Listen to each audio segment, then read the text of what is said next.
I'll be sharing my screen so that the Zoom participants can also see.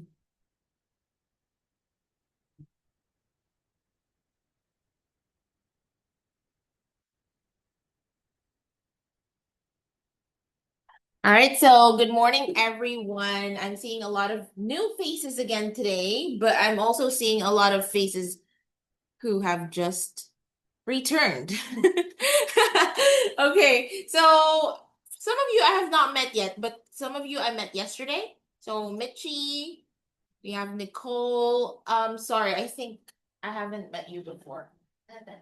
Natalie, you're the one who PM'd me pala, right? One time. Yes. You asked something. Meron na po, sir. Thank you so much. Right. Delivery charge. How much?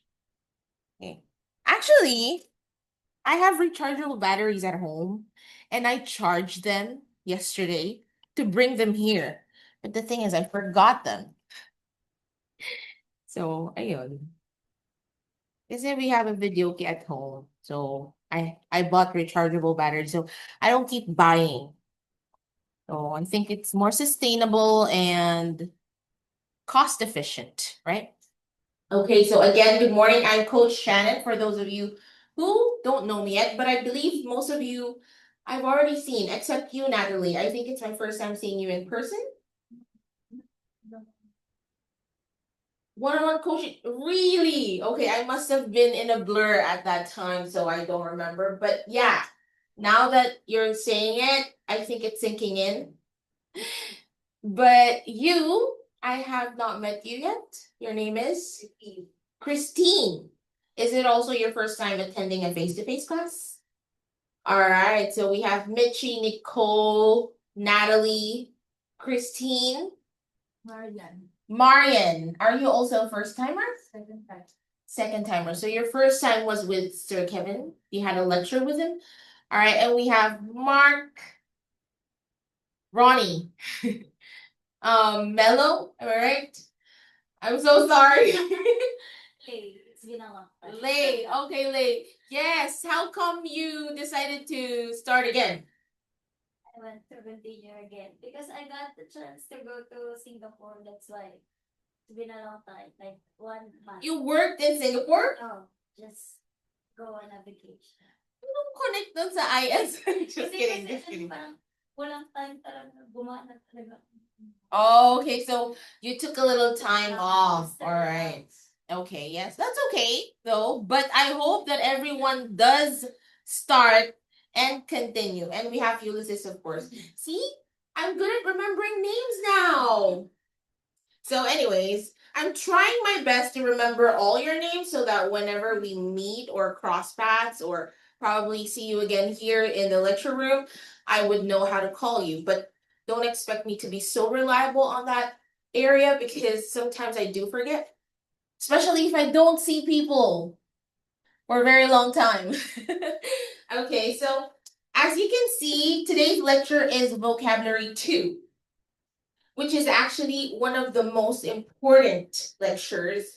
Although it's not a major lecture, however, when I asked everyone yesterday what makes them feel intimidated in their IELTS exam, especially in speaking or in the interview, some of you answered it's lack of vocabulary. Some of you answered long pauses because you don't know exactly what to say at that very moment. Although yung iba sa inyo, I don't know why you came up with those answers already. Hindi pa naman kayo nakakapag one-on-one coaching with me. Okay, I heard though last Thursday, may one-on-one coaching. But I also heard na si Sir Ronnie lang daw nakapagpa-coaching. Am I right? So, ibig sabihin, yung confidence level ng students ng batch na to is very low. You keep hesitating.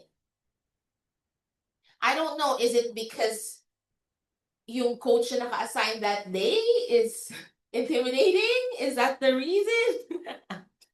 Okay, don't worry. This will not be part of the upload. Hindi ko to upload.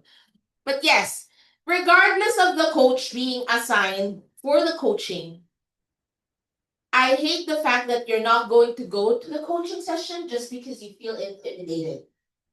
Because on the actual test, on the actual IELTS speaking test, you don't have the option to choose who your examiner is.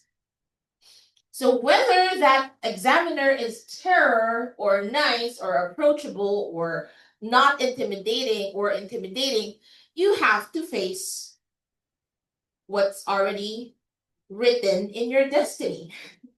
Okay? So, wag kayong umiwas sa nakaka-intimidate na coach just because ay, mas mabait kasi si Ma'am Shannon, mas maganda siya magbigay ng feedback, or she's more approachable. But it doesn't go that way, all right? Because you have to be prepared for the worst. And if it takes you to attend Sir Kevin's coaching session to experience kind of like a terror vibe, then you have to. Okay? Kasi, para naman, pagdating sa mismong interview, if ever man yung strict or terror yung examiner, you would be prepared for that already. Okay? So sana, every Thursday, grab the opportunity. Stop hesitating. Stop shying away or stop telling yourself, I'm not ready yet. Yun yung, I keep hearing that sa lahat ng mga students nowadays. Naging culture na yata nung batch na to yun eh. Hindi pa kasi ako ready, ma'am. The thing is, you not putting yourself in that situation is actually what makes you not ready. If you keep hesitating. All right? Thing is, if you want to improve your confidence level in the interview, which everyone raised their hands yesterday when I asked, do you feel intimidated when it's speaking time or it's coaching time? Everyone raised their hands. Meaning, lahat kayo nai-intimidate sa interview ng IELTS. Kasi it's not like other proficiency exams na recorded lang yung audio or AI lang yung kausap nyo. It's a live face-to-face interview. Although it's virtual, it's still live. Okay? So, if you keep saying, I'm not ready, when will you be ready? If you're not receiving the feedback that you need to receive. Okay? So, the reason why we have the one-on-one coaching sessions every week is for you to build familiarity in the situation. Because eventually, when you build familiarity, the tension will lessen and you will build confidence. So sana, kung sino may nagpasimula ng culture na, ayoko muna magpa-coaching kasi hindi pa ako ready. I think that needs to stop, okay? Regardless of who the coach is assigned, attend the one-on-one coaching. It's a once-a-week opportunity, okay? So I've heard, though, that a lot of you were not able to have the one-on-one coaching last Thursday and the previous Thursday. So 2 weeks na kayong nababakante, guys. Kasi last week, I was not around. Last Thursday naman, si Ronnie lang daw nakapagpa-coaching. So, I'll be spending an hour after this lecture to accommodate a few slots for coaching. The question is, are you gonna grab that chance? Sayang naman yung punta nyo dito. Pero hindi ko naman sinabing lahat kayo kasi that can't happen within an hour. So, please raise your hands if you want to have a coaching session with me after the lecture. Okay, so Ronnie, I think nakapagpa-coaching ka na kay Sir Kevin. Let's have yours next week. Kasi ideally, coaching is once a week for you to have time to improve. After receiving the feedback from your coach, take note of it, prepare for the next coaching session, and that's like a week. So okay lang ba na sa Thursday na lang, Ronnie? Okay, let's give the chances to others. We have Mitchie. We have Natalie. Lay, right? Lay. And Marian. Mello? Okay, so we have 5 slots. After our lecture, you can go on a break, eat a quick lunch, and then come back here. I'll be here naman until, I guess, 2 p.m. Yeah, I'll be here until 2 p.m. So it's a Saturday, so I'm not really in a rush to leave. Alright, so hopefully, medyo na-boost yung confidence natin pagdating sa... Oh, hello, welcome, Ivan. O, diba? Memorize ko na talaga yung mga names nyo.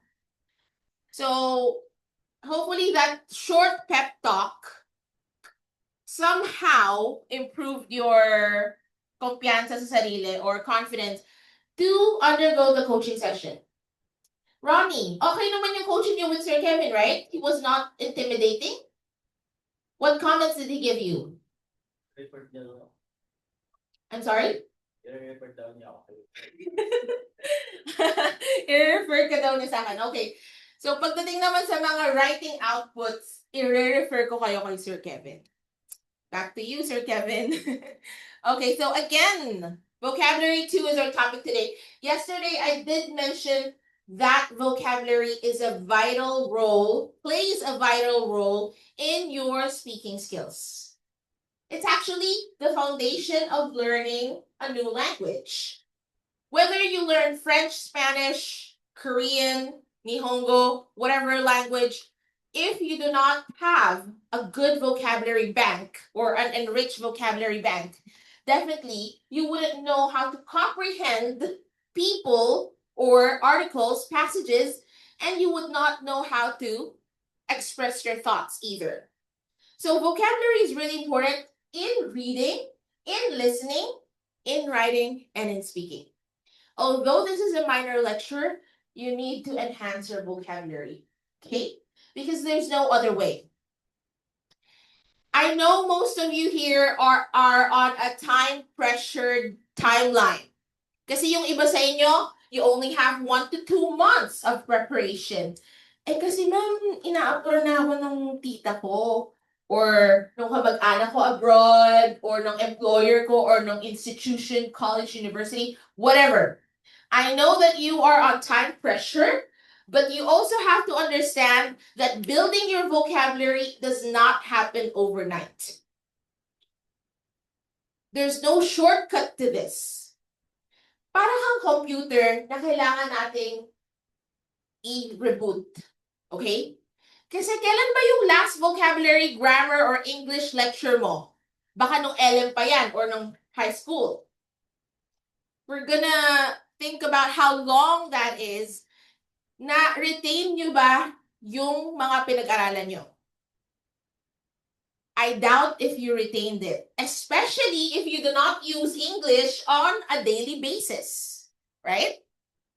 So definitely, there's no shortcut to enhancing your vocabulary. As I said yesterday, you need to put in that extra effort. If it requires you to learn 3 words a day, after 3 months, that's how many words? 270? Galing ko sa math, right? Na-compute na kasi namin yun kahapon. Inulit ko. Okay, so anyways, as I was saying though, when it comes to vocabulary, I know everyone is desperate. An average person to despite the intellect level or the proficiency level, an average person can learn 8 new words per day. Okay? Pero ang ni-require ko lang sa inyo kahapon was 2 to 3 words. Right? Kasi ayoko kayong ma-pressure. Kawawa naman ang mga brain cells, di ba? Yung iba sa inyo nag-work pa or you're studying at the same time and then you have to squeeze in IELTS in your brain or in your schedule. So, hinahin lang natin. 2 to 3 words a day. Is that difficult? 2 to 3 hours ka nga nagsascroll sa newsfeed mo or sa kung ano mang feed. You're doom scrolling. It's basically wasting time. So if you learn 2 to 3 words a day, I don't think that's so much of your time. I think that would be 15 to 30 minutes of your day. And you have 24 hours, right? So, how much do you want to pass your IELTS will determine how much effort you're going to put in improving your vocabulary. Okay? What is the best technique? Aaralin ko ba, ma'am, yung buong dictionary? You can't really afford to do that because that's so many words. Hindi mo siya kayang isiksik sa utak mo within 2 to 3 months. So what was the technique that I brought up yesterday? If anyone remembers. Yes, Richie? Okay, watching movies. Why do you think watching movies is beneficial in improving your vocabulary? Because while you're watching, subtitle, and you're also improving your listening skills. So it's hitting 2 birds with 1 stone, right? And the good thing about using that resource is that it's accessible. Everyone has a smartphone. Probably you have a laptop at home. Probably you have a desktop or a tablet or a smart TV, I guess. Sino ba namang wala nun nowadays, right? Even people living in slum areas, they have smartphones, right? So I don't think you have any excuse anymore, right? So now, why is it helpful na manood ng movie at magbasa ng subtitle to improve your vocabulary? Because learning vocabulary is not memorization. It's about knowing how the words are used in the right context. Kasi pag naintindihan mo kung paano gamitin yung word sa kontekstong yon, dun mo mas maaalala. Am I right? And if you're not using the words repeatedly on a daily basis, how can you retain that in your memory kung once mo lang siya memorize? And memorization is highly discouraged. It's a temporary fix. Kung gusto mong permanently to improve your vocabulary, learn how to use it in the right context. And use it. Yun talaga importante, use it. Which means, hanap ka ng kausap. Every day in English. All right. Vocabulary is very important in your listening because definitely, yung mga first-timers na nagli-listening activities sa mock test, ang reklamo sa akin, ma'am, yung accent. Pero feel ko hindi talaga yung accent yung problema. Yung comprehension natin ang problema kasi nga, we don't understand the words that are being said. And if you don't understand the words that are being said, how can you drag and drop the correct answers on your mock tests? Right? So everything boils down to vocabulary. Listening, reading. Kasi sa reading, yung mga questions, nakaparaphrase yon sa kung ano yung tamang sagot sa passage, right? Yan, kung hindi mo alam i-compare yung synonyms, antonyms, it's difficult for you to unlock the right answer even sa reading. And now sa writing. Very important ang vocabulary sa writing. It accounts 25% of your score. And kailangan mong iwasan ang repetition. Because if you repeatedly use words, same words, it's for deduction. Kasi it doesn't show that you are spontaneous and versatile enough in using your vocabulary. Same goes with speaking. Diba kahapon we discussed, don't parrot the examiner's questions. You have to come up with your own introduction, right? What's your favorite hobby? We're not elementary students to answer my favorite hobby is. What are the expressions that I taught you? I'm really into. I find this interesting. I find this activity relaxing. I'm into this. I'm interested in this. Yung mga ganong variations of words and phrases, you have to know them because they are the ones that you will be using. And the other technique that I keep mentioning is learn cluster of words. Sa task 1, task 2, ma-anticipate mo na kung ano yung mga words na pwede mong gamitin, vocabulary words. Why? Kasi sa task 1, all questions revolve around you. Your likes, dislikes, your favorites, your interests, right? So you have to know those things about yourself so that you can express yourself effectively. Okay. So today on Vocabulary 2 lecture, we're actually going to have fun in this lecture kasi ma-realize natin that Filipinos have made their own code in words in English na mali yung paggamit. Mali yung usage ng mga words kasi nakasanayan na. It has become our culture. But then we have to break that habit, okay? And we have to learn what are the right expressions. So because of code switching and culture influence, marami na tayong binago sa English. Tinatawag natin siyang Taglish or Konyo, right?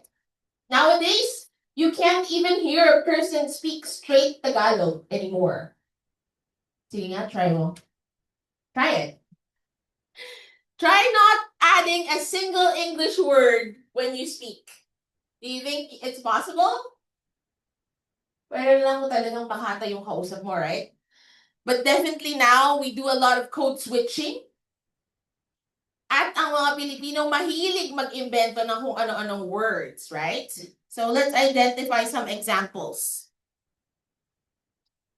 The first sentence says, Sandy took my ball pen without my permission. Let's identify what's wrong with this sentence. It seems okay. It seems like there's nothing wrong with this sentence. Sandy took my ball pen without my permission. But you can simply say, Sandy took my pen without, Sandy stole my pen. You can directly say, Sandy stole my pen or took my pen.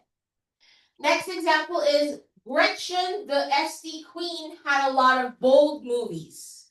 What do you think is wrong with this sentence?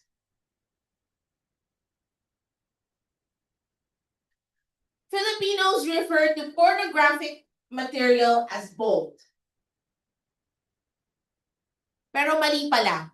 Because in fact, bold is a beautiful word. Hindi yung kalbo Bold as in brave. Medyo related nga naman because, in order for you to come up with pornographic materials, you need a lot of bravery. But the thing is, it doesn't really translate to that word. When we say bold, it means you're brave enough. Okay? Kaya mali yung paggamit ng word na bold dito, dapat dyan, pornographic. Okay? Okay, let's move on to the next. For a while, I will transfer your call to Mrs. Dimatulak's local number. Okay. Pag order niyo sa Jollibee or sa Starbucks, wherever. Madalas ang sinasabi ng mga cashier, for a while po ma'am, for a while po. Okay? Which means, sandali lang. Okay? Sandali lang. But actually, in other countries, when you say for a while, it actually means you have to wait for a couple of days. So, order ka ng kape, tapos after 2 days pa, you're ready. I think that is so unthinkable, right? So, ang tamang term is, hold on a sec. Hold on a minute. Just give me a second.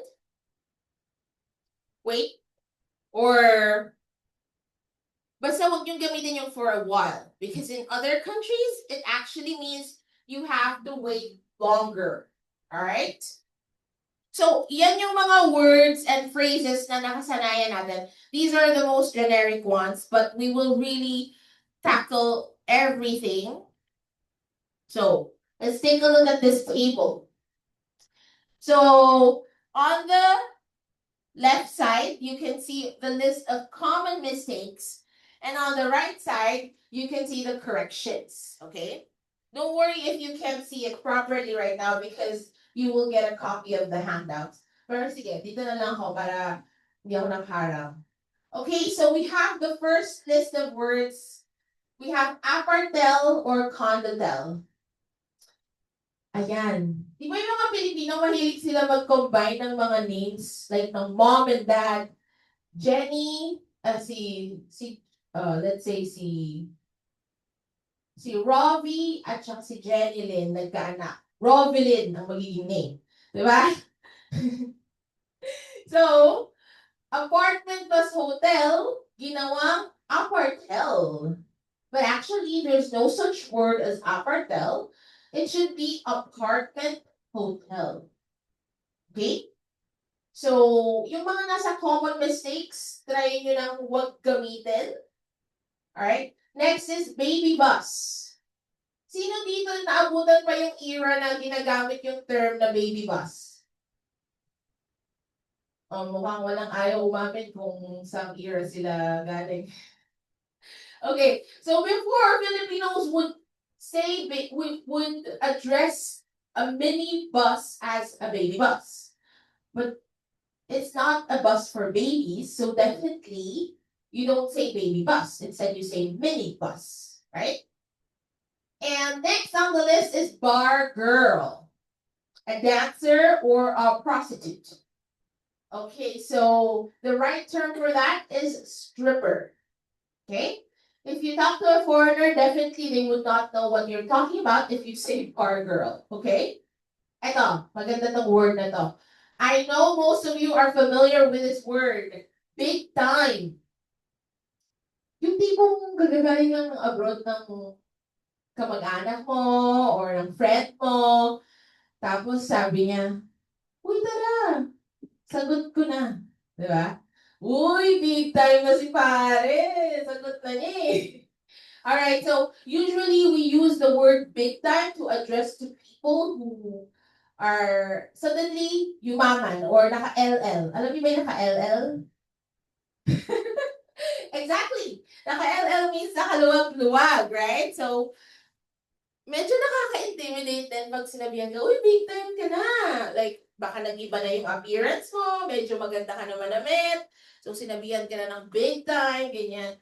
Pero it should be elite or high profile. You kind of look more high profile nowadays since your fashion sense has changed. Mga ganon, okay? So, refrain from using the word big time.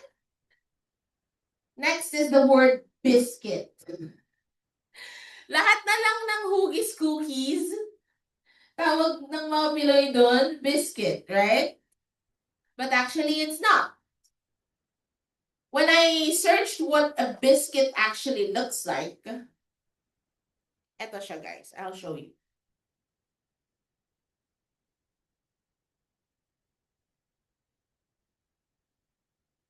It's like the toasted bread na ganyan yung itsura niya, guys. Toasted bread na may parang asukal. Parang asukal-asukal. Yan ang biscuit. And if you watch, nanonood ba kayo ng mga mukbang videos? Or sa TikTok may mga lalala. So, sa kanila kasi, they don't eat rice as their main course, okay? So if you go to the US and you order Jollibee, it has an option for you not to order rice. Kasi usually they would have a biscuit. Tawag nila doon biscuit. So tinapay siya na toasted. Sa Popeyes, alam niyo yung Popeyes? It's a fast food chain din. So they would always have a biscuit kasi ma-bread yung mga foreigner eh. They don't really like rice. Okay?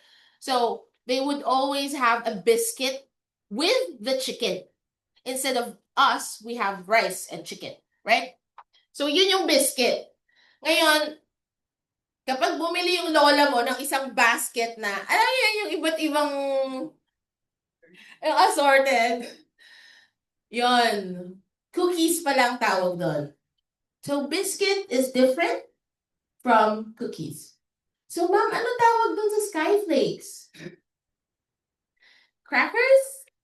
Crackers, I guess? Yes. Okay. Next is blowout. Ayan. It means, what does this mean? Kapag kinakantsawan mo yung ka-office mate mo, dahil birthday niya, or may celebration, pa-blowout ka naman, right? It means manlibre ka naman. Pero, hindi pala siya tamang gamitin. Okay? Kasi in American English, it actually means that your car's tire is flat. So, halimbawa may kasama kang foreigner or American, tapos sinabihan mo siya, uy, can you blow out? What? My tire is flat? Is that what you're saying? Ang layo, di ba? Ang layo ng host a party, tsaka flat tire. Pero ganun eh. Ewan ko din kung sino nag-inventong Pilipino niyan. Alright, so host a party or treat us to dinner. Parang kasi yun yung ibig sabihin ng pa-blow up ka naman, right? Treat us to dinner, treat us to lunch. Or libre. Yun yung akala ng mga Filipino na ibig sabihin. And yun nga, balik tayo dun sa word na bold. Filipinos assume that when we say the word bold, it means nude. But actually, it means bold, brave. Okay? Kasi ang ibig sabihin, guys, ng nude is naked. And pag naman sa color scheme, it's a lighter tan. Right? Lighter tan. Okay, any questions so far? Nakaka-relate ba kayo sa words? Ito ba yung mga words na akala nyo din dati yun yung ibig sabihin, pero hindi naman pala. Boundary. Ayan yung kapag yung may XLT or ano tawag doon? You have like a business. Dati uso yun eh, yung nagpapa-boundary ng tricycle. Like you own the vehicles and then you hire drivers. Tapos, bibigyan ka lang nila ng tinatawag nating boundary. Pero, it's not the right term. Boundary actually means a limit or extent or ceiling. Ganyan, okay? So, literally, yung boundary is like a wall or a fence. Kasi di ba sa ibang bansa, uso yung mga bahay, may fences. Okay? So, kahit hindi masyadong mataas yung fence, wala namang papasok na magnanakaw kasi hindi uso yun doon. Sa Pilipinas kasi lalagyan pa yung pader ng mga, alam mo yun, what's that wire called? Barbed wire? And sometimes, yung nilalagay pa nila yung basag na bote. So that magnanakaw will not climb over the wall, right? So we need boundaries in life, in everything, right? In relationships, in the workplace, everywhere. So yun yung limit. Okay, next slide. Eto. I know nakaka-relate kayo dito. Sino dito yung naghahanap ng mga restaurants na may bottomless iced tea? Usually, they use this as a promo, right? Pinapa-promo nila yung mga ganyang free.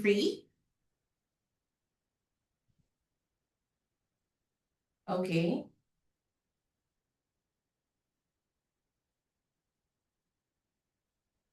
All right.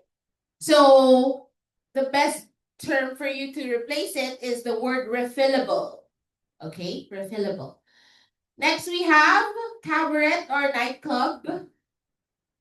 Actually, hindi ako makarelate sa ibang terms dito. Feeling ko sobrang luma na. Have you heard of this cabaret? Okay, outdated. Calling card. So it's not supposed to be called a calling card anymore.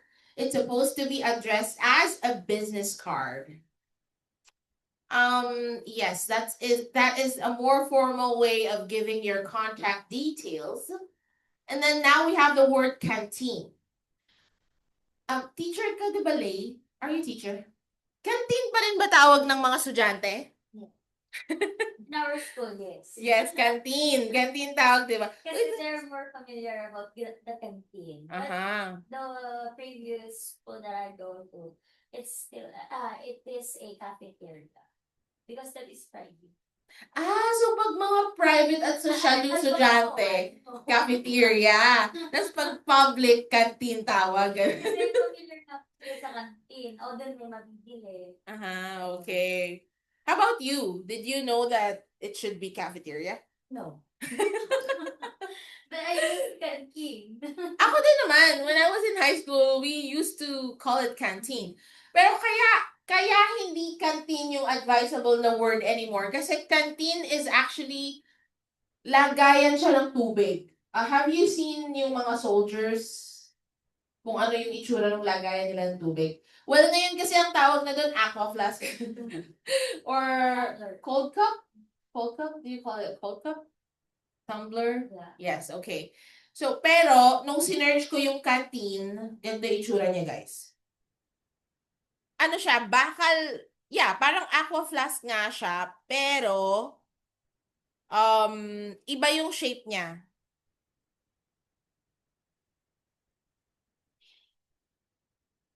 School cafeteria. School cafeteria. Pwede ring school cafeteria. Or school canteen to make it more specific. Kasi pag sinabing canteen sa ibang bansa, pwede nilang ma-misinterpret yon as yung lagayan ng... Yeah, exactly. Can you show it to them, please? Actually, mukha rin siyang lagayan ng liquor. But it's not. It's actually an aqua flask na medyo outdated lang yung tawag at itsura, no? Okay. Next on the list is the word car park.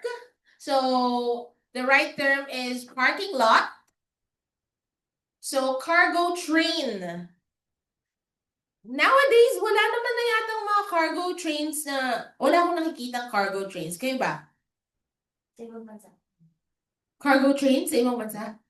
What does a cargo train look like? But it's actually supposed to be freight. Freight train. Ang nilalagay ba sa mga freight trains ay mga heavy equipment? Mga bangal. So, if may cargo ship, meron ding cargo train. Is that what you mean? Yes. Kumbaga, lahat ng mga dadalahin sa other part or gagamitin siya as transportation po, yung train na yun. Pero ang lahat ng nakastay lang doon is something na, Heavy equipment. yes. Pero pwede din po yung mga na-harvest, like for example, yung mga matatagal mabulok, like coconut, something like that. Hindi pwede yung mango, ganyan. Matagal mabulok. Yes. Yung mga fruits and Yes. crops, ganon. Ang pagkakaalam ko lang din. May ganon sa Philippines? Wala po. Wala na, right? Oh, really? Gumagamit pa rin sila ng freight Yes. trains. Oh, interesting. Mga natututunan natin sa ibang bansa, no? Okay. Teka lang muna, Jardy, kasi wala pa tayo dun sa carnapper. May nag-message kasi dito sa Zoom. Carnapper madalas ma-accident kasi naidlit. So, wait lang, nag-loading yung utak ko. Okay, wait. Andun muna tayo sa car park. So it's not called a car park, it's called a parking lot. Okay, next na nga naman talaga yung carnapper. So it's a car thief. Nasanay kasi tayo sa kidnapper, holdapper. So lahat ng may dapper, akala natin is magnanakaw na. So it's not called a carnapper, it's called a car thief. And carnapping, mali din yung term na yon. So, motor vehicle incident or theft. Okay. So, eto, cheat. Naabutan niyo ba ito sa mga schools niyo? Yung cheat system? Actually, para ma-consolidate lahat ng cash sa mga schools, they use the cheat system. So, pupunta lang sa isang booth yung mga students. Tapos, ipapapalit nila yung cash nila with a little chit. Parang hugis coin din siya. It has a, ano ba, 20 pesos yung pinapalit mo, 20 pesos din yung value ng chit na yon. And now, when you go to the whole cafeteria, you're just gonna use the chits to buy. However, nowadays, we don't do that anymore kasi we have cashless transactions already. Pero yung ginagamit lang yun ng mga schools to consolidate para nasa isang area lang yung money. Okay? Because, when the money is scattered, definitely there's high chances of not consolidating the money or hindi siya nasa isang area lang. Okay? Next is, eto, very common to. Close the lights, close the computer, close the TV, close open. No, it's not like that. You should use the term turn it on, turn it off. Okay? So, paano naman, ma'am, yung lakasan mo yung volume at hinaan mo yung volume? What is that expression? Turn it up, turn it down. Okay? Pag on and off, lights, TV, computer. Pag volume or yung intensity ng heater or ng aircon, turn it up, turn it down. Okay? The music is too loud, please turn it down as the neighbors will start complaining. Okay? Pero sa Pilipinas, hindi gusto yung ganun. 10 p.m. na lahat-lahat, may nag-video pa rin kapitbahay. Actually, malapit ko na report sa barangay yung kapitbahay. Tapos nung isang gabi, tuwang-tuwa ako, no? Kasi, I was in the shower and biglang nagkaingay. Ano yun, yung term na nagkaingay? Apparently, every night kasi talaga, may mga inuman dun sa kapitbahay namin. The thing is, hindi sila permanent residents doon. Inuupahan lang yung house kasi house for rent na siya. Dati siyang residential area. Binenta na nung may-ari. So, house for rent na siya. I don't wanna fight with anyone or mahirap kasi may kaaway. So, hindi ko na lang sila pinapansin even though nakaka-bother na talaga yung ingay nila. I just don't care anymore. Alam mo yun, pag nasa 30s ka na, you don't care anymore. Dead mo na lang, ganyan. Pero the thing is, they started fighting because drunk na nga sila, di ba? May nakaaway silang, may dumaan, tapos nakaaway. I really wanted to report it to the barangay. What do you think I should do? Should I do that? Yeah. Why? Why? No na lang po. Wala ng gulo. Kasi kung tinuloy-tuloy na, walang mangyayari. Parang, okay lang pala yun sa mga kapitbahay. Ang mentality ko naman, expired na yung rent nila after 2 months. Ayoko lang sanang ma-extend, okay? So feeling ko, sige, pagtitiisan ko na lang kaysa may Ako pag na-extend, nun na lang po That's a pretty good idea though. Okay. So, i-correct nyo na yung mga sarili nyo kasi alam ko nakasanayan nyo na yung open the light, close the lights, di ba? Nakasanayan nyo na yun. Okay. Combo. Ayan, kapag may mga I shouldn't be laughing about this. It's a musical band. You have to call it a musical band. So when do you rent a combo? Usually in the Philippines when there's a funeral service, right? But do you also rent a combo musical band kapag may mga ano ba, may mga events? Do you do that? Mm-hmm. Kaya po yung pag matatanda na yung mga... Ginudge na natin yung yung older generation. Mas okay po sa nila sa may party. How about combo meal?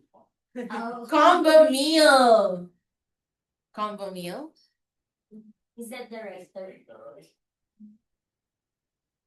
Combo meal. Kasi yung Jollibee, pinauso yun eh. Ngayon, pinoproblema ko pa. Okay, combo meal means a combination of meals. So I think it's okay to say combo meals kasi ang ibig sabihin naman talaga ng combo, it's a shortcut for combination. So if you say combo meal, yun yung mga super meals sa Jollibee, right? Like a combination of different variants. Okay. And next we have comfort room. Alam niyo bang hindi pala dapat CR ang tawag sa CR? It's supposed to be bathroom or toilet, washroom. Sa Pilipinas lang talaga tinatawag na comfort room. Kaya nung minsan, I was talking to one of my students who's a foreigner. Sabi ko, hey, can I go to the CR for a while? What do you mean by CR? Pinaglaban ko pa talaga, comfort room. Sabi niya, you mean the toilet? Okay. Pero yun nga, only Philippines would use the term comfort room. So now you know you are today's year old when you found out that comfort room is not the right term to call the toilet. Are you a new student here? Oh, what's your name? Okay, can I just call you Anne for short? Kasi medyo mahirap i-memorize, girl. Okay, sige. So welcome. Is it your first time here? Third. Okay, but it's my first time seeing you. All right, so welcome to our class. We're actually having a lecture about vocabulary. So these are the common mistakes among Filipinos that you should avoid. The list on the left and then the list on the right are the words that are actually the correct terms. Okay? Next is cotton bond. Ito, alam na alam nyo, in-skip ko yung cotton buds, ano? Apparently, cotton buds is the brand of a cotton swab company. Brand pala siya, cotton buds. So, meron din tayong baby buds, di ba? I really don't know the brands. So, ang tawag talaga sa kanya ay cotton swab. Nung COVID nyo lang nalaman na cotton swab pala yon. The bigger one that is used for the nose, right? So, even though the one that you use for the ears, it's actually called a cotton swab. But did you guys know that it's not good to use a cotton swab? It's not good for your ears. I visited the ENT when I was much younger, I think in my teens, because I had kadiri naman ikwento. I had a problem with my ears, okay? Yun na lang. I had a problem with my ears way back then, okay? So, sabi sa akin ng doctor, mali palang gumamit ng cotton swab because it pushes the wax into your ears at na-accumulate lang yung wax na yon, and it has a tendency to harden inside your ears, which blocks your earbuds. So what's the right way to clean your ears? Waxing. Ear waxing? Alam niyo yun, right? Candle kineme. I don't know where you can avail that service, pero sa mga spa, I think. Or if you know anyone with home services such as ear waxing. But if you can't afford it or you're lazy to go to the spa, which a lot of Filipinos are, you can just use the technique that the ENT doctor taught me, which is remove the cotton part of the cotton swab. So ano bang purpose ng cotton swab, di ba? Well, advertised kasi as a good way to clean your ears. But the thing is, you have to remove it at hayaan mo lang yung stick. You're gonna leave very little part of the cotton. Kasi di ba yung cotton swab, siksik siya. So it will push the wax into your ears. So the thing is, you're not gonna push it. You're gonna like carve it. Na-imagine nyo? You carve the wax around your ears and pull it out. Kasi that's the way you can get the wax out.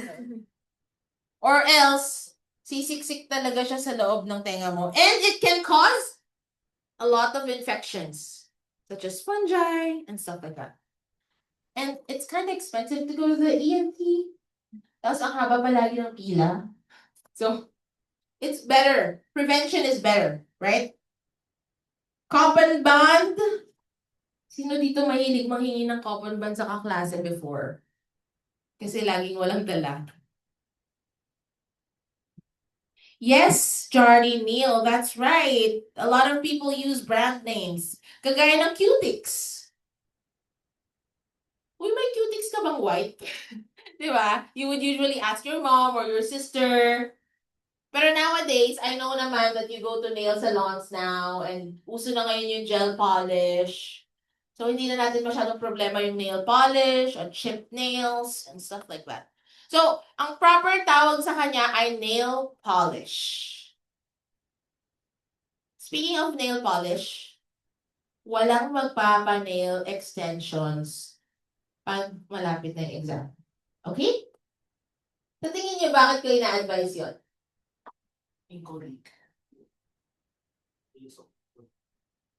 That's right.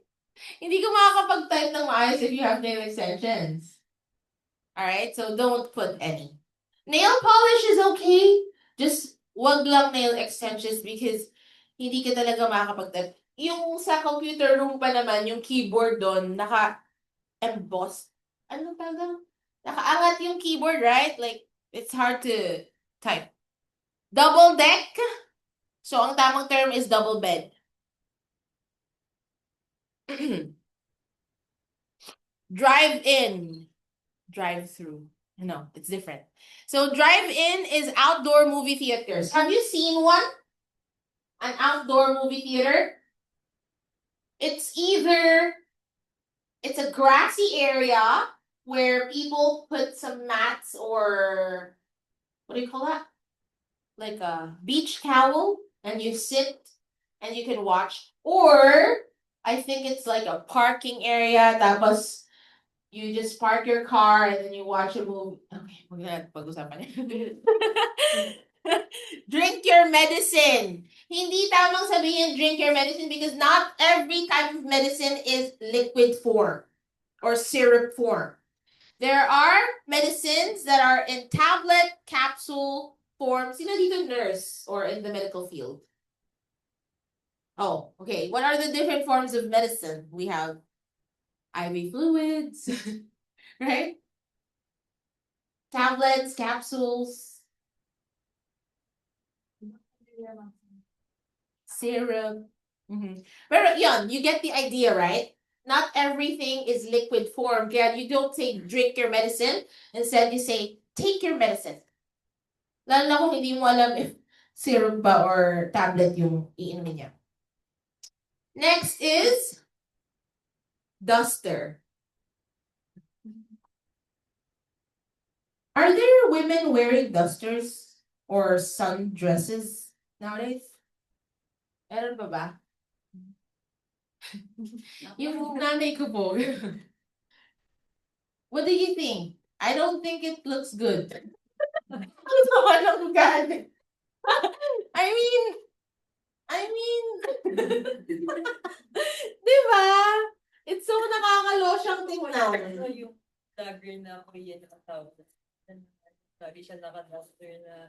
Modern duster or yung talagang yung uso dati na may mga iba-ibang kulay, print. Abstract print. Okay. Uy, baka sabihin niyo ang judgmental ko sa outfit Pero, does anybody still wear those types of dresses? Siguro sa mga province. I mean, in the inner, or sa pinaka mga liblib na countryside, right? Sa bagay kasi presko talaga yun. At saka yung mga taong nagsusuot nun, I think their houses are like wooden at saka semento. So parang kailangan fresh lang yung suot nila. So wala silang aircon sa mga liblib na lugar, right?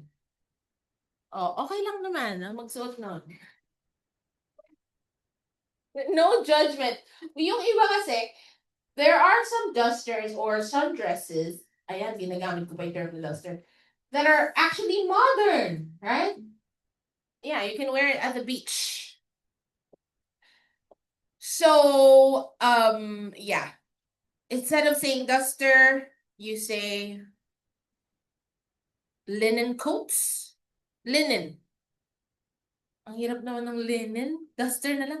Okay, next is entertain. can you please entertain your guests or the visitors? So actually, the right term is assist. Kasi pag sinabing entertain, ibig sabihin nun, sasayawan mo. Ganun.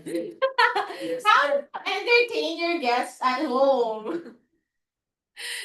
Okay, so could you please assist your guests or the visitors? Okay, ito, relate lahat dito. Eat all you can. So ano ma'am yung tama? It's buffet. Buffet restaurant, meaning the food is not served on your table. Rather, you would go to the buffet table and pick whichever dish you desire, right? And most of the time, it's like unlimited. Like it means you can go back. So you pay a certain fee. Have you tried Sambokujin? It's a little less pricier than Yakimix and Vikings, pero it's also really good. Pero wala yata dito sa sa province eh. I think you can find it in SM North or SM Mega Mall. Yeah, SM Mega Mall. Anyways, mga Pinoy mahilig sa ganyan, mga buffet restaurants, di ba? Susulitin talaga yung bayad. Ba't kayo natatawa? Siguro relate kayo. Okay. Pero I think it's very practical, especially if you have a big family and members are big eaters. There's nothing wrong with that. It's fun to try different cuisines at one dinner table, right? Fill up, ayan. Madalas naririnig ko, paki-fill up pa naman itong form na to. Uy, tulungan mo naman ako mag-fill up ng form. So, refrain from using fill up, okay? Because it's wrong. You should say fill out the document or fill out the form. That's the right term. Fill out. Okay, so instead of saying for a while, I'm not gonna further discuss this because I did discuss it earlier. So please wait, hold on, give me a second, give me a minute. Those are better terms. Okay. So ang ibig sabihin pala ng go ahead is leave in advance. So, instead na sabihin, okay, go ahead. Parang mauna ka na. Yun kasi yung akala natin ibig sabihin ng go ahead, mauna ka na. Actually, ginagamit ko nga rin yung go ahead. Pero ang ibig pala sabihin nun is, the right term should be, I'll go before you now. I'll go before you now. That's 5 words. Parang mas okay pa rin yung go ahead. Ano? Kasi naman ang haba nung I'll go before you. Pero wag tayong desisyon at mali. Okay? Mali pala talaga siya. Hand carry. So it should be carry on luggage. Sa mga paalis na dyan ng Philippines, magaling ang, do you also buy the thing that you use to like weigh? Yeah. Is it accurate though? Yes. Is it accurate? My friend uses that. Tapos, nung isang gabi, sabi niya, sinusure niya na hindi daw siya mag-over. It is useful. Okay. That's good. Even though it's So, not the ayan. exact one. But still, kumbaga, there's an Estimation. Yeah. Yeah, okay. So, sa mga malapit, kailan niyo ba balak umalis? Pag nakapasa na sa IELTS, ma'am, malamang. So, depende talaga sa IELTS yun, right? Yung pag-alis niyo. So, pro tips from Lay. Reliable daw ang ginagamit niyang pang-kilo ng kanyang luggage. What's the brand, girl? Share it, share it. I-chat ko na lang. Okay. Feeling ko, hindi mo din binasa yung brand. Basta ako, sabi ko, kinaano siya ng mga Nag-review. Yung mga reviews lang yung binasayahan mo. Ganon. Okay. So, bili na lang ako. Mahal din kasi yung extra payment. Right? Pag nag-overweight yung mo, luggage. Times 2, lalo na kung nasa airport ka na. Yeah. Yung And yung iba pang mga OFWs, nire-remove nila yung laman ng kanilang luggage at saan may iwan? Eh di sa staff. Sayang naman, di ba? Lalo na if pasalubong pa yun or whatever. Okay. So, hindi pala hand carry ang tawag kapag hindi mo i-check in yung luggage mo. Ang tawag pala doon ay carry on luggage, meaning you're gonna carry it on with you in the plane seat. You're not gonna check it in the luggage booth. Okay? How does she look? Okay. Usually, halimbawa, yung friend mo, uy, may papamit ako sa'yo. Ganyan. Una mo tatanungin, ano itsura? Aminin nyo, pag may papakilala sa inyo yung friends niyo, una yung tinatanong, ano itsura? So, hindi pala, how does he look? How does she look? Dapat pala, what does she look like? She looks like a human, I guess. What does she look like? Parang ang weird ng what does she look like? Tapos kinumpara pala sa iba, no? Okay, so yun yung tama. What does she look like? What does he look like? He's a decent man, tall, dark, and Handsome. haggard. Okay, I want to request for approval of my application for leave. I am requesting for approval of my application for leave. So, konting difference lang naman. I want and I am requesting. Why you should refrain from using I want? Because when you're requesting something, it already means that you want it. So redundant na siya pag I want to request. Diba? So dapat I am requesting. Para maiwasan natin yung redundancy. What does redundancy mean? It simply means that you're using two words with similar meanings in the same sentence na the double yung meaning ng word. Okay? So, yun yung redundant. For example, it was a very big, gigantic meteor. Very big already means gigantic. So that's redundancy. Okay? Isa pa sa mga common mistakes ng redundancy, for example, ginagamit niyo yung term na little bit. Little and bit literally have the same meaning. So, just a little, just a bit, isa-isa lang yung paggamit, okay? Huwag yung pagsabay-sabayin. Next word is jingle. O, yung mga lalaki. Diba?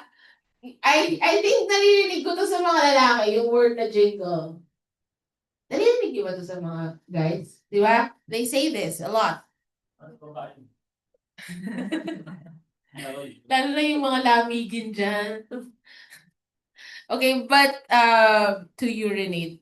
I think mas okay sana if you say, I just have to go and pee. Pee na lang, no? Kasi ang formal naman ng urinate.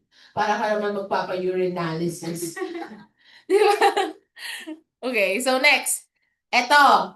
I've been mentioning this a lot, pero sige, sabihin ko na rin para in case sa mga ibang hindi pa nakarinig. Live-in partner.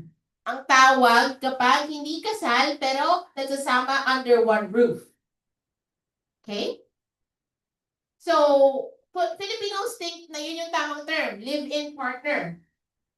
But actually, it's common law partner. According to one of my friends who's practicing law, she's not yet practicing law. She's studying for the bar exam actually. She mentioned we were talking about a cheating case. Kasi alam niyo naman, napaka-uso ngayon ng mga cheating cases, ganyan. So, apparently, women have an advantage among men when it comes to being in a common law relationship. Kasi, nasa disadvantage pala ang men. Halimbawa, hindi naman kayo kasal, but your partner cheated on you. Magjowa lang kayo. Even magjowa lang kayo, but your partner actually cheated on you. Pwede mo pala siyang kasuhan. I don't know though what that specific lawsuit is, but pwede mo siyang kasuhan for like, yes? Oh, Violence against. okay, yeah, violence against women. So, don't worry even though you're not married. Yung iba kasi, they have that setup eh, no? They're not married, they have a kid or kids. So, feeling nila wala silang mga karapatan. Not all women are aware of that. But sana aware sila para naman they could, fight for their rights. Masterals. Refrain from using masterals because it's not masterals, it's master's degree. Kagaya ng doctoral, hindi din siya doctoral, it's doctorate degree. So apparently, when you accomplish bachelor's degree, you can go for master's degree and then you can also pursue higher education, which is doctorate degree. Okay? Are you already taking up your master's? Yeah. Are you done though? That's okay. But I really look up to people who are trying to aim for higher education. I feel like it's so parang ang sipag nyo naman. Okay, next is Metro Aid. This is not familiar to me, honestly. I don't use this word. How about you guys? Street sweeper. Street sweeper. Street sweeper ang tawag sa mga. Yes, exactly. They're responsible. But the thing is, dapat nga walang street sweepers eh. Why? Kasi dapat walang nagtatapon sa kalsada, right? But hello, you're in the Philippines, third world country. One of the major problems of Filipinos is discipline. Especially when it comes to trash. Tapos, isisisi lahat sa gobyerno. I think it's kind of unfair. Although there is corruption talaga, right? And that causes all the flooding and all the shit that's going on. But the thing is, tayo din personally, as Filipinos, are we disciplined enough to really... Kasi pag nakita niyo yung mga patubig sa Philippines, di ba? It's full of trash. Anyways. Mineral water. Eh, bili kang mineral. Actually, it's supposed to be called bottled water. Could you buy me a bottled water? If you're in UK. Next, motor. Motor talaga, no? Hindi motor. Okay, so it's supposed to be said as motorcycle. Okay, ang haba ng listahan. Natatamad na ako, pero sige, go. Napkin! Yan yung inuutusan mo yung jowa mo. Tapos nahihiya siya kasi pinabibili mo siya ng modest at ng wings. So it's supposed to be called sanitary napkin or tissue paper. Alright? Sanitary napkin or tissue paper will pertain to anything that's tissue. Okay? No parking on both sides. Bakit sa tingin nyo mali itong phrase na to?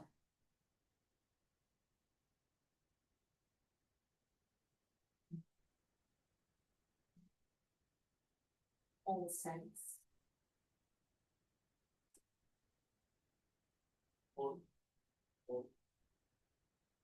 Because yung side, kabilaan mo na yun. Exactly, that's right. No parking on both sides. So dapat no parking on either side. So ibig sabihin, this term means you can't park either on the left or on the right side.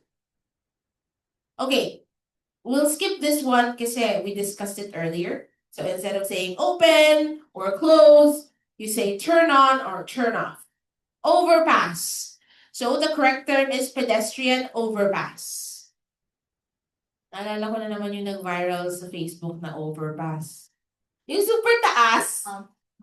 Pero babaguhin na raw nila. I mean, that's like one of the most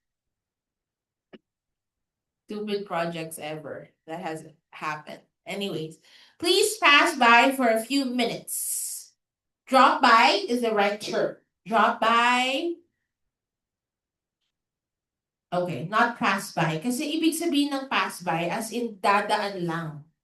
Literal na dadaan lang. But when you say drop by, you're gonna come to the office for a little while and leave after. Okay? Pack up. Wrap up when referring to movie sets presentations. Okay, so it's not pack up, it's wrap up.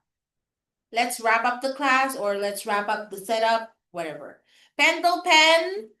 Pentel kasi brand yun ng markers. Pilot. Yun yung uso dito sa Philippines. So it's actually called a marker. So there are different variants though. What are the different variants of markers? We have permanent and erasable. Ball pen. So dapat ballpoint pen or pen. Kasi hindi naman na lahat ng pen ay ball pen. We have sign pen. We have what else? Mechanical pens, whatever. Pero hindi naman na lahat ball pen, right? Photoshop. Digitally edited image. Pictorial. Photoshoot. Ano nga ba ibig sabihin? Yeah, actually kinorekt ako ng isang photographer. One of the photographers corrected me. And sabi niya, hindi pala pictorial tawag kapag may photoshoot. Photoshoot pala talaga. So refrain from using this, okay? Polo is a dress shirt or shirt. When we say polo, usually it has, eto, si Nicole, she's wearing a polo right now, right? It has buttons. Polo. I-search na natin ano itsura ng polo. I just want to make sure.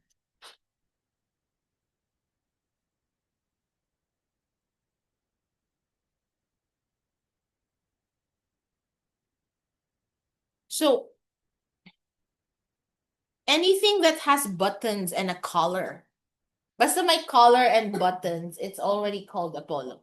Okay? PowerPoint presentation. Microsoft PowerPoint kasi tawag pag Microsoft, di ba? Pero it's actually called a slideshow presentation. Kung mapapansin nyo, if you click play, slideshow ang lalabas. Even on Canva, even on Google Slides, or on Microsoft, it says slideshow or play slideshow, ganyan. Usually pa nga ang gagamitin pang term, PPT. But it's actually PowerPoint. PowerPoint, which refers to Microsoft. But nowadays, we don't just use Microsoft. We have different other, meron tayong Google, Canva. I use Canva. I think all students use Canva nowadays because it has designs already. Okay, presidential. It's supposed to be called a presidential candidate. Mahilig kasi talaga ang mga Pilipino mag-shortcut, ano? Okay, railway, railroad. So, anyways, guys, yung mga nasa list na to, I'll just let you review it, okay? Because I want to move on to phrasal verbs. And I think this is more important. At saka yung ibang nasa list na to, alam nyo na yan. Like yung Scotch tape, hindi naman pala siya Scotch tape kasi Scotch is a brand. Okay? So, ayan. Skip natin yan. Let's move on to phrasal verbs. So, what are phrasal verbs? It's two or more words that are combined together. They have a different meaning pag magkahiwalay sila. Pero once na pinagsama mo sila, they have a whole different meaning as well, depending on the combinations. So, preposition or adverb which creates a meaning different from the original verb. So for the example we have, I was brought up in an adventurous home. So, pag hiniwalay mo yung brought, ibig sabihin nun, you brought something for me. May dinala ka, right? Up naman, pataas. Pag magkahiwalay silang ginamit, iba din yung meaning nila. But if you put them together, brought up, it actually means pinalaki or raise. So in the sentence, I was brought up in an adventurous home. What does it mean? Pinalaki ako sa isang tahanan na, ano sa Tagalog yung adventurous? Masaya.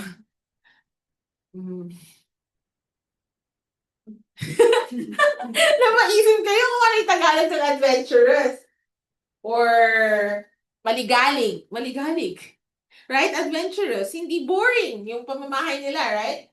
So I guess it means na yung family nila mahilig mag-travel or mahilig explore ng mga bagay-bagay sa buhay. Hindi kagaya ng typical families na work lang lagi yung parents. Tapos, alam mo yan, focus lang sa pag-aaral yung mga kids. So, adventurous daw yung home niya. I actually know someone who has that type of demeanor.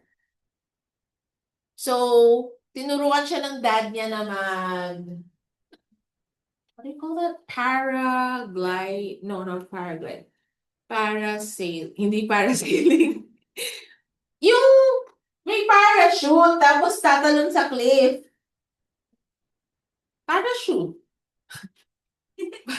Paraglide. I think paraglide. Tapos, ano din, tinuruan din siya ng dad niya na mahilig sila mag-ATV. Sobrang fun ng family nila, as in. Kasi actually, wala silang sister. Puro lalaki lang sila. 3 boys. And nakikita ko lang actually, kinuwento niya sa akin. And nakita ko rin naman sa Instagram niya na ganun nga yung lifestyle nila. Very adventurous po. So, kayo ba, when you have your own kids, sa mga wala pang kids dito, or when you build your own families, do you think you're gonna bring up your kids in a conventional way, traditional way, na, alam mo yun, bahay, school lang? Or would you like your home to be fun and adventurous? What do you think is the proper way of, bringing up kids? Well, we do have our own opinions naman, right? And I feel like wala namang maling parenting style. Okay, I don't want to comment anything on that kasi I'm not yet a parent. Baka may masabi pa akong kung ano-ano dito. So, sige, move on na tayo sa second example. This seminar brought out my adventurous streak. Brought out means,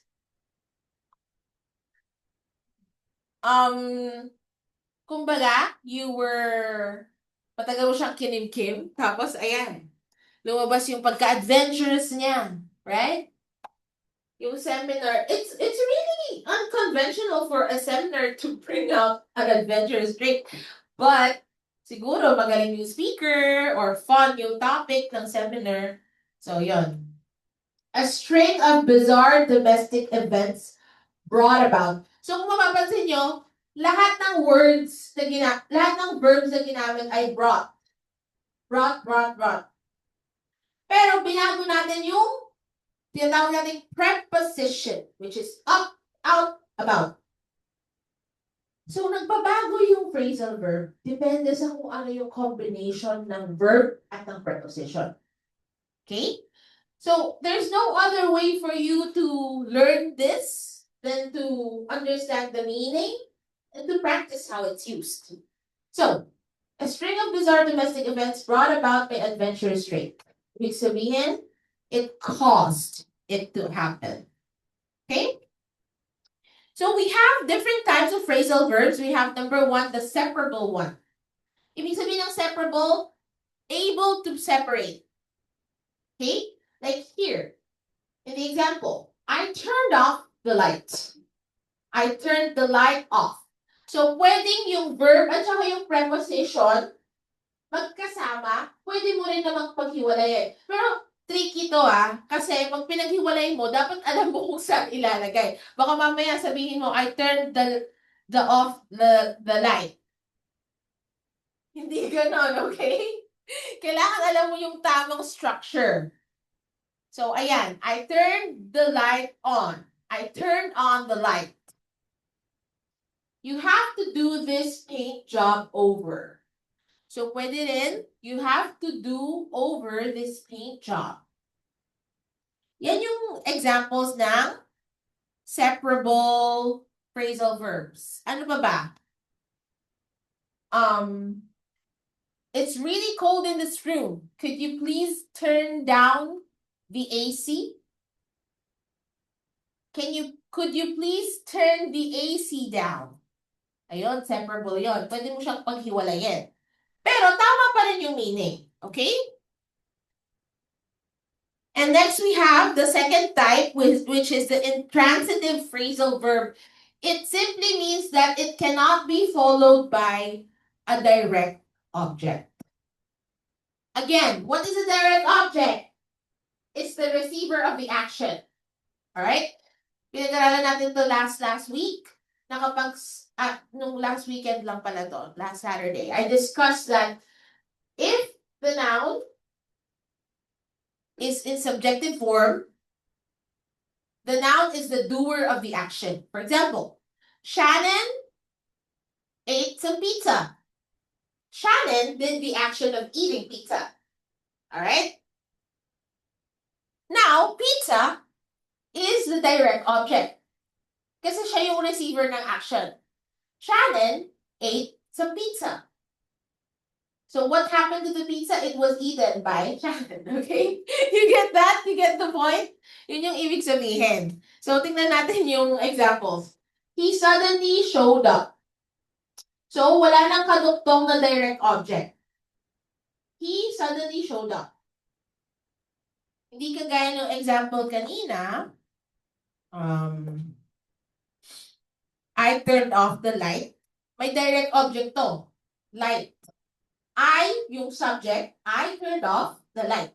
Light is a direct object. Pero pagdating sa intransitive phrasal verb, wala na siyang direct object. Okay? What time is it? Oh, it's 11:30. I should give you guys a 5-minute break. Okay? So see you in 5 minutes.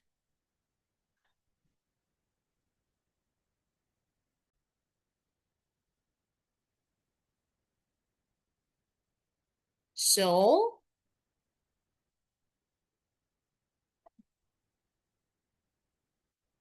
the third type of phrasal verb is the inseparable. If we have the separable type of phrasal verb, we also have the inseparable. And as you know, the prefix in or in makes the word negative. So, ibig sabihin, hindi mo na pwedeng i-separate ngayon yung phrasal verbs na to. Like, called for, ran into, and got over. Alright? Hindi mo pwedeng sabihin, I got the flu over. Dapat, I got over the flu. So, the first example says, the situation called for a series of urgent solutions. So, ibig sabihin ng called for na phrasal verb, it means that kinailangan. The situation needed a series of urgent solutions. Next, we have Carlos ran into his English professor in the hallway. When we say ran into, nagkasalubong sila. So you can't separate it and say Carlos ran his English professor into the hallway. It's just not it. Okay? Hindi mo lang talaga siya pwedeng i-separate.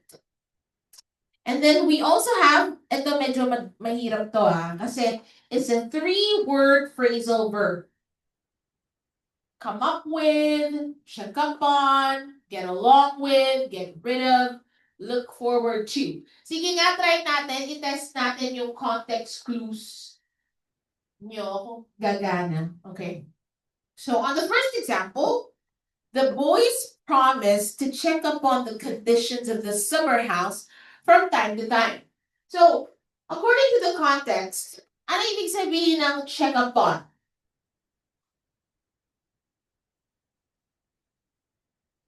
The boys promised to check up on the conditions of the summer house from time to time. Visit, inspect. Those are all correct. So, ibig sabihin dito ng phrasal verb na check up on, literal to check how it's going. Or i-check mo kung okay ba siya, or if it's updated, or if there's something wrong. So, yun. Okay, next. Can you read the second example? After years of giving nothing, the old Parishioner. parishioner was able to come up with $1,000 donation. Thank you so much. Anne, tama ba, Anne? Okay, so it says here, after years of giving nothing, the old parishioner was able to come up with $1,000 donation. So, come up with is a phrasal verb which means give, okay? Or nakapag-accumulate siya, nakapag-gather siya ng ganong amount para maibigay for donation, right? Or come up with also means Show up. not exactly, but makapag create, okay? So you can also use it when you say, I came up with a bright idea. May naisip ako. Or pwede rin naman literal na nakapag-gather ka. Okay? Okay, next. Number 3. I found it hard to get along with my brother when we were young. Ano ibig sabihin ng get along with? I need other people to answer now. Except Lay. Get along with. Sige, according to the context clues, what is the meaning of get along with?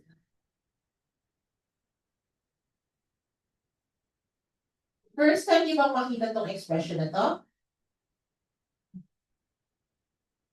I found it hard to get along with my brother when we were young.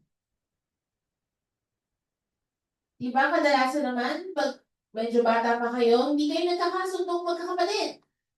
Right? Laging may bangayan sa bahay, laging may asaran, pikunan, and stuff like that.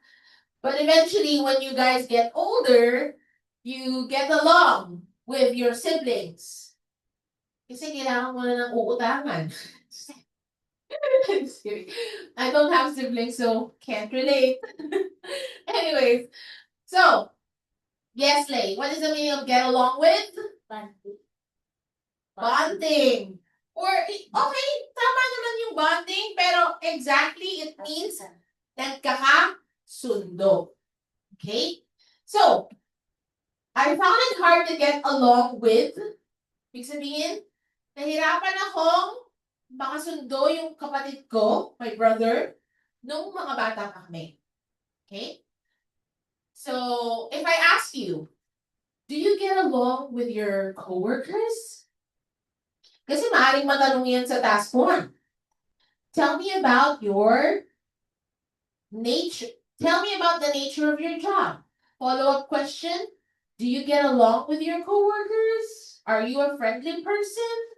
So, ano ba yung get along? Nagkakasundo ba kayo ng mga coworkers? Siyempre, kahit hindi, sasabihin mo, oo. Kasi alangan naman alangan naman aminin mo sa examiner na attitude ka, di ba? Siyempre, hindi mo aaminin yun. Yes, I get along with my coworkers. In fact, we're so close. Pero sa totoo lang, nagpaplastikan na kayo. Diba? Get along with means nagkakasundo. I haven't been getting along with my dad recently. We had a fight about his new partner. Mga ganun, okay? I have a stepmom. Mga ganyan. So we don't get along. And it happens. In families, it happens. Sometimes you don't get along with your siblings or with your parents. But of course, at the end of the day, family is family. Okay? Okay, gets ba? Ibig sabihin ng get along with. How about, okay, number 4. Ibang hands naman, Lay. The citizens tried to get rid of their corrupt mayor in the recent election. Okay, how about the participants on Zoom? Ano ibig sabihin ng get rid of? The citizens tried to get rid of their corrupt mayor in the recent election. Guys, alam niyo ba yung ginagawa ng Indonesia? Indonesia ba yon? Yung sinusunog nila yung bahay ng mga corrupt politicians? or sinasabotage nila. Napapanood niyo ba yun sa news? So, ayan. Yun yung ibig sabihin. Get rid of. Ang sumagot naman dito ay si Lee May, alisin. Okay, tama yun. May sumagot din, italsik. Grabe naman yung word na yun, italsik. Impeach. Okay, in other words, i-impeach or tanggalin. Tama na. Kurt, pinasaya mo sila dito. Ang sagot naman ni Rhea, tanggalin or tear down. Wow, grabe yung tear down, ano? I'm imagining like really tear down the person. Okay, get rid of is ipatalsik, I mean. I think ipatalsik or i-impeach or make sure na hindi na siya makalaban as mayor. Kasi nga alam na nila na corrupt tong tao to. So ayaw nilang ma-re-elect. Okay. Number 5. Ito, I think it's a very common phrasal verb. Look forward to. Alam ko lahat kayo, you're looking forward to a passing score in IELTS. Are you looking forward to that? Yes, you should be looking forward to that because it's one step closer to your dreams, Nox. Ano ba yung dreams nyo? Greener pastures, better opportunities for you and your families, right? Or better job opportunities. Mama, dami mong sinasabi, pwede bang mas mataas na sweldo na lang? Kasi mas madaling intindihin yun. Okay, so, I always look forward to the beginning of a new center. So, ano ibig sabihin ng look forward to? You are anticipating. Ma'am, pinahirap mo pa. Ano ba yung anticipating? Ano ba kasi sa Tagalog yun? Inaabangan mo yun. Or excited kang makarating sa point na yun. You're looking forward to it. Okay? Looking forward. Ibig sabihin na excite ka once naiisip mo, one day, you're gonna pass your IELTS, it's one step closer to your dream, you're gonna process all your documents, and eventually, you're gonna fly to the country of your dreams. Yeah. Okay, next. Alam ko, medyo, it's a lot. You know, phrasal verbs is a lot. But the only thing for you to do is to get familiar with them and learn them. Kasi sa totoo lang, native speakers of the English language, they use a lot of phrasal verbs. And napansin ko rin sa mga friends ko from the native speakers, they use a lot of idiomatic expressions. So, kailangan quick ka kasi hindi kayo magkakaintindihan if you're not familiar with phrasal verbs, okay? There are no hard and fast rules in using phrasal verbs. The key is to memorize and read to know the context in which these can be used. Okay, so alamin yung context. Ito pa yung ibang list of phrasal verbs that you have to learn. Okay? Ask out. So, ang ibig sabihin ng ask out, ask someone to go on a date. How are you going to use it in a sentence? Nauuso ngayon yung mga prom proposals, right? Alam ko wala naman ditong senior high or nag-JS prom or whatever, pero napapanood niyo naman siguro sa news na ay mga gala or mga balls, yung mga artista, and then yung mga may love team, they're doing some, what you call a prom proposal or promote, whatever you call it. But asking out someone means you're literally inviting someone on a date. Okay?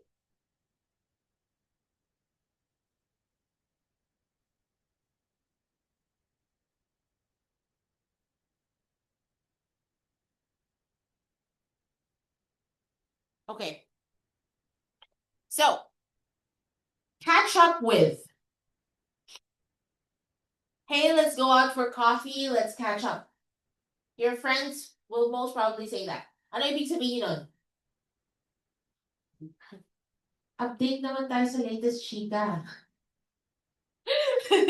Reach the same position or level as someone. Let's catch up with life. For example, tagal yung hindi nagkita, 2 years kayo hindi nagkita, hey, let's hang out, let's catch up. Mga lalaki mahilig mag-catch up with, right? Most of them, but not all. Okay. Clean up. You already know this. We don't need to discuss this. Come across or find by chance. I went to the local bookstore hoping to come across my favorite novel. However, I was very unlucky that day. So, I was hoping na mahanap ko by chance kasi very rare na lang yung copy ng novel na yon. Or, let's say it's not a novel. Let's say it's a piece of clothing na malapit ng ma-phase out sa RRJ. Sa RRJ. Ang corny. So high school. So anyway, let's say you're at the mall. Sabihin, isosyal naman natin ng konti. Zara or H&M. Huwag namang RRJ, ma. So, ayan. Pumunta ka sa Zara. Apparently, the coat that you've been looking for is phased out. Kasi you're too late na. So, you did not come across it anymore because it's already phased out. Right? Cross out or draw a line through. It's literally to cross out something on a piece of paper. Okay?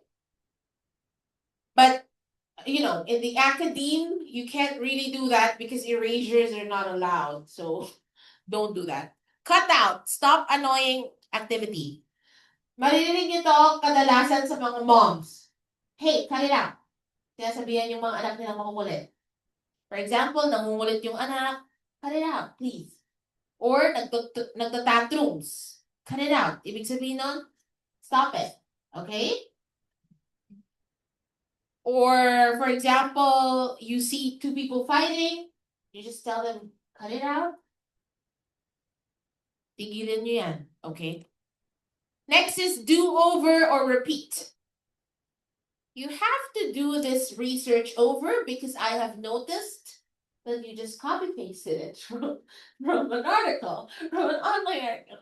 So, ganon din si Sir Kevin. Kapag nakita niyang chinat GPT niyo lang yung mga writing outputs ninyo, gusto niyo talagang gigilin siya, i-chat GPT niyo at i-present niyo sa kanya.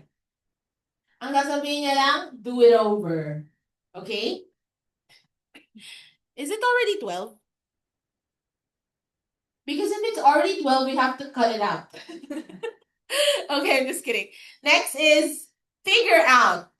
Ibig sabihin nun, understand or get a solution to the problem. Figure something out, okay? So guys, sino yung magpapa one-on-one coaching?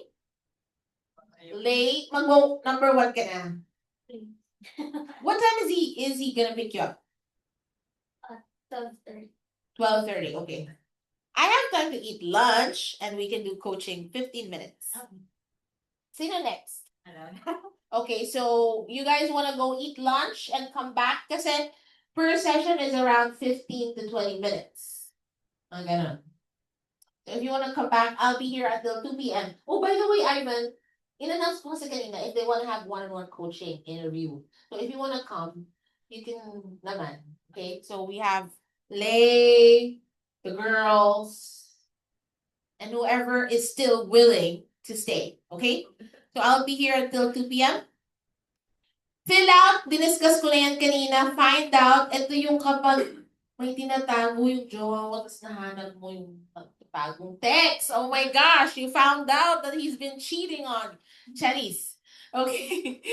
Get in or get into. Enter a car or arrive.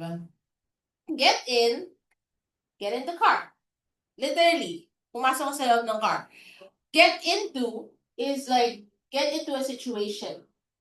Don't get into a fight. Okay? Alright? Get off, leave any vehicle. Get on, enter any vehicle. Get on the bus. Get on the van. Get over, recover from an illness. Ang alam nyo kasi get over, yan yung kapag may pinagdadaanan kang heartbreak, tapos get over it, di ba? Sino dito medyo matagal magproseso ng emotions? Biglang gano'n yung topic. Ako kasi feel ko, I'm a really spontaneous person. I can get over an emotional thing within minutes. Minutes! Mga ano lang, days naman, days. Weeks. Ganon. Pero may mga tao, it takes time for you to get over, right? Because, I don't know, probably it's because of past traumas. Past traumas. Get through or finish. Give back naman, ito yung may utang na loob ka sa kamag-anak mo, pinautang ka nung medyo kapos ka. So, give back ka, di ba? Ba't kayo natatawag? Ganun naman talaga yung mga nangyayari sa mga Filipino soap operas. Soap opera. I mean, mga Filipino drama. So anyways, guys, bibigay ko sa inyo yung copy na to kasi ang dami pa niyan. This is actually a lot of slides. I'm just gonna give you a copy. Do some self-study because we can't afford na. I'm gonna eat lunch quickly and let's have the one-on-one coaching. Any questions? So sa mga nasa Zoom, I'll see you guys here next week, hopefully. Please be here. I want to see your faces. Your beautiful faces. Okay? And hopefully maging regular na yung coaching natin para naman marami na din makapagpa-coach. Kasi 1 week na hindi ka makapagpa-coach, it's really a loss for you. So every time you have the chance, grab the opportunity. Okay, I'll see you guys next time and I'll end this Zoom meeting. Thank you for your participation. Bye.